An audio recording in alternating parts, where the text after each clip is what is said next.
But with this kind of enemy that is pitched against you, your worst case scenario is not heart failure.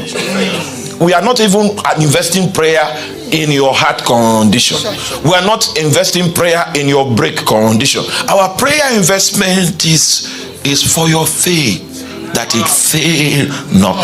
Because if your faith does not fail, you will have gained an experience with which to what? Strengthen your brethren. Because Satan doesn't change his formula. When you see him coming in this likeness again, you would have gained the experience to be able to tell you, to strengthen. It means that I'm going to gain if your faith does not fail, but I will lose if your faith fails. So I ignore your heart failure. I ignore your break failure. I focus my attention on your faith. Every time witchcraft breaks out against you, are you there? Yes. The type you were describing to me in the office, it was somebody's error that empowered that witch that way.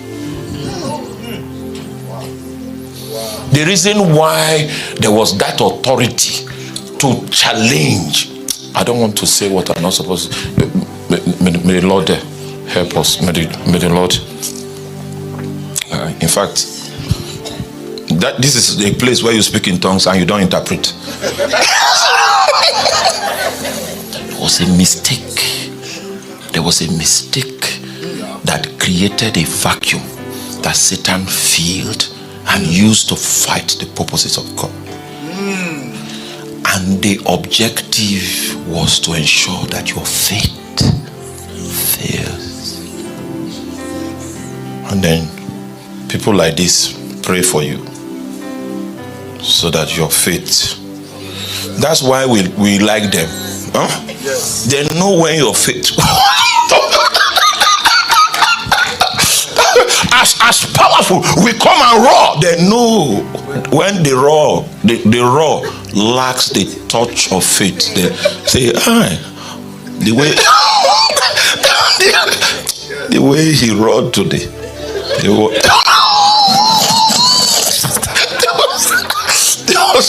there was no faith.